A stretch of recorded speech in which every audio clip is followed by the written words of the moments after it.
God bless America, land that I love.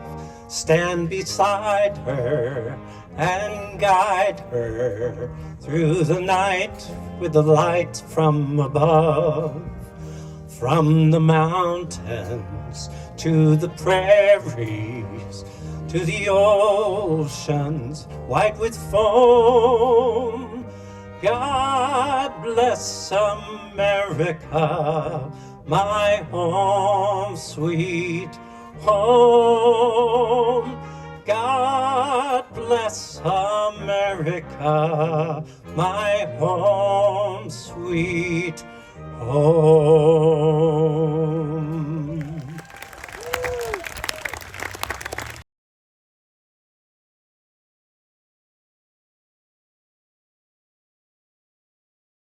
Please remain standing for the Pledge of Allegiance by Clara Kladorovich and her mom, Paige Kladorovich, who is the council member for District 3, City of Redondo Beach.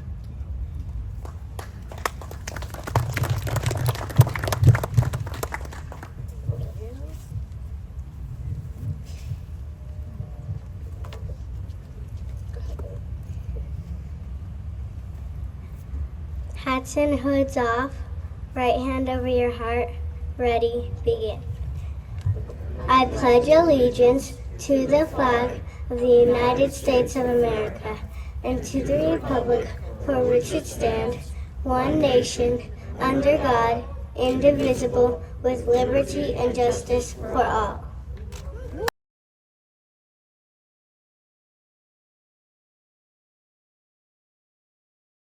School. He goes to flight school, flies observation and reconnaissance aircraft his first tour. Second tour, he's a fighter pilot. He's flying F-4 Phantoms. And he got shot down in July 1967 and was captured and was a prisoner of war for over 6 years. Quite a story to tell.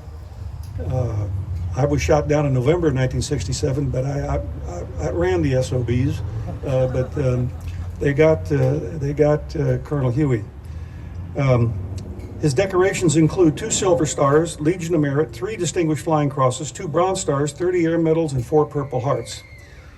After Vietnam, he had various Air Force assignments to include major activities of flying in space, and he was still flying, and he retired out of Los Angeles Air Force. He's a local resident. His formal education includes a BS in aeronautical engineering, master's in English, and he somehow, after he retired and went to work for aerospace industry, found a way to get his law degree. So he goes and works for the Los Angeles City Attorney's Office as a criminal prosecutor. Ken retired from there, still lives here with his wife of 64 years, Mimi. And let's give a great Redondo Beach welcome to Colonel Ken Hughey.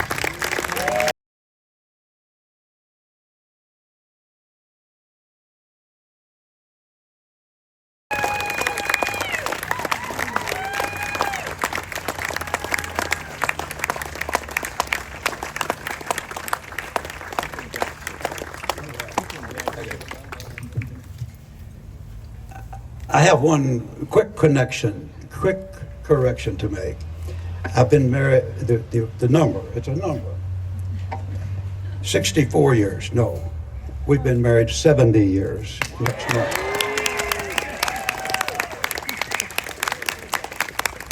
My mission here today is to introduce to you verbally my three favorite those like us. On December 7th, 1941, I was 9 years old. I lived in Chick, Tennessee, and we didn't have radios. We went to church at the schoolhouse, and on Sunday morning, we went to church. We came home, we had dinner. In the afternoon, my mother had a favorite thing that she liked to listen to. She turned on the battery-powered radio that to conserve the battery. And you'll never guess what was going on. Total chaos.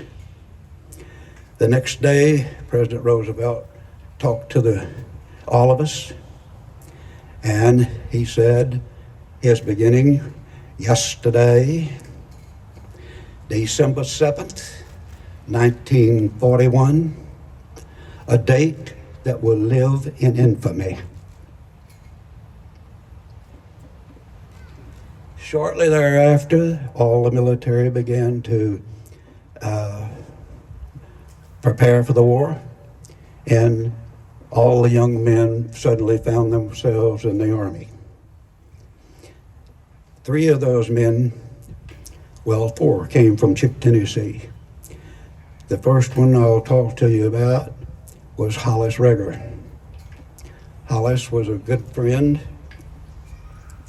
and an astonishing young man. He wound up in Hurtgen Forest late in the war. He was a BAR-man. A BAR is a Browning automatic rifle. It takes 2 people to operate it properly. He was the shooter, and his ammunition handler was killed in action. That night, he was the Lone Ranger with that BAR, and as the sun began to rise the next morning, it gradually began light enough to shoot. He opened fire on the other parties who were shooting at him, and suddenly his gun jammed. He got up on his knees to get some snow on it to unjam it, and with that, 2 big German soldiers ran across the distance between them, about as far as from here as to where your front row is sitting, and one grabbed him under each arm and walked away with him. Can you imagine that? Hollis spent the rest of the war in prison, and then he became a veteran, one of my favorite veterans. John Fronebarger was another one. John, a little bit later on the plains, as we were welled in Germany, he was a commander of a small group of armies, and things were going well, and he stepped over to a sapling and put up his hand to rest against it, and suddenly half his hand disappeared, along with his 2 fingers on his left hand. And he was wounded. That took him out of action. John went on came back home and became number 2 on my list.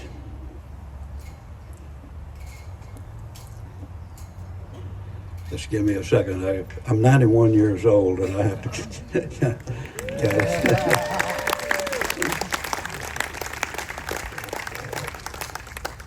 Okay, number 3 was my brother. He stood at the Monte Casino, and we couldn't shoot that thing. We finally bombed, but this sacred church, and nobody disagreed it. The church put in, asked us not to destroy that church, and asked the Germans not to destroy it. Well, the Germans occupied it, and we couldn't do anything about it for a long time. Well, ultimately, we did bomb the church, and went on to win. My brother, Jack Hughey, stood that, and the second time he was wounded there, he spent a year in a hospital in Rome, Georgia, winding up getting some steel put in his head, and he was my 3rd favorite veteran. Now, number 4 was never one of us. His nickname was Manboy. Manboy Bowles, when he turned 18, a little bit after all this stuff was happening, wound up in the infantry, and he hit the beaches, and he's on one of the beaches that we assaulted. His body is still in Europe. That's my 4.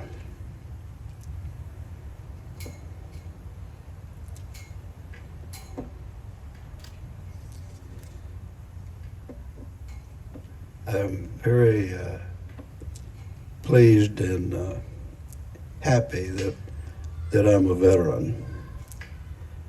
Vertical, and still this side of the other side.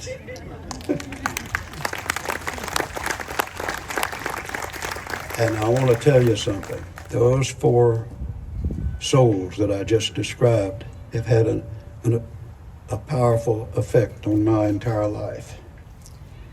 Their willingness and their capability. Can you imagine what Hollis Rugger thought when he ran out of ammunition in Hurtgen Forest? Can you imagine when my brother was wounded in front of that church? Those things, these guys were heroes. Now, we've got a lot of heroes sitting out here now too. That's that.